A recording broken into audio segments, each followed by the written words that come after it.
В этом видео затронем распорядок дня пианиста и композитора Ференца Листа, и в этом будем опираться на описание, которое оставил нам Александр Порфирьевич Бородин. Итак, цитирую. «Встает он очень рано, зимой в 6, а летом в 5 часов утра.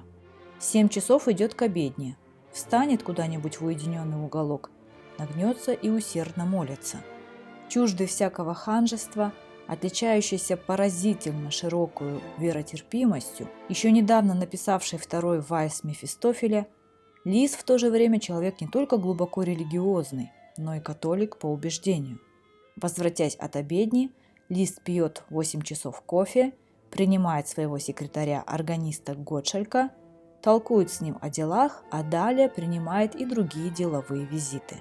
Покончив с ними, Лист садится за работу и с 9 часов до часу пишет музыку. Обедает Лист не в час, как буржуазия немецкая, а в 2 часа, как и вся веймарская аристократия. Обед у него всегда очень простой, но хороший. Несмотря на свой возраст, Лист может есть и пить очень много и совершенно безнаказанно благодаря своей железной натуре. Замечу при этом, что он ведет образ жизни кабинетный, сидячий, и никогда не гуляет на воздухе, несмотря на то, что у него под боком прекрасный сад и Гроссгерцогский парк. После обеда он всегда обязательно спит часа 2, а затем принимает к себе учеников и других посетителей, занимается уроками музыки или даже просто болтает о разных разностях. Вечера большую частью проводит не дома, а в кругу близких, интимных друзей. В 11 часов вечера Лист ложится спать, если только нет особенных причин просидеть дольше. В молодом возрасте Ференц Лист объехал всю Европу, но после очередной поездки в 1847 году в Российскую империю он прервал свою карьеру концертного пианиста, чтобы всецело отдаться композиции. Красиво, но чересчур эффектно.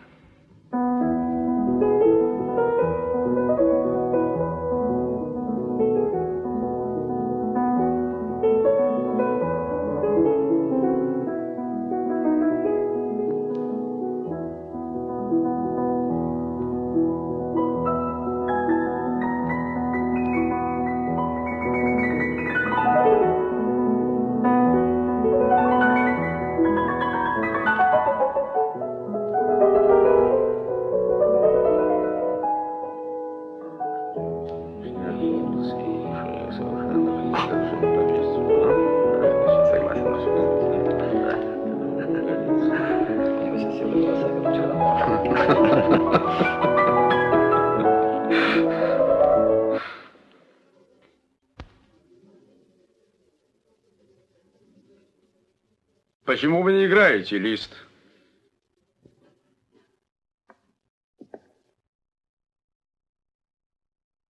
Когда русский царь говорит, даже музыка должна умолкнуть, Ваше Величество.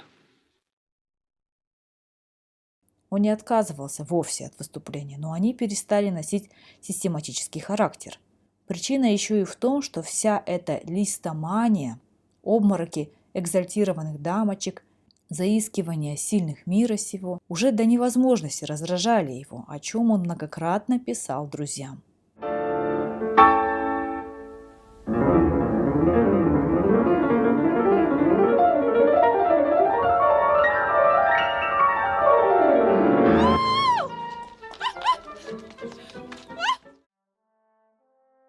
Сейчас трудно сказать, насколько светские развлечения вообще его привлекали. С одной стороны, они были необходимы для концертирующего музыканта, ведь уклоняться от светской жизни значило положить конец карьере.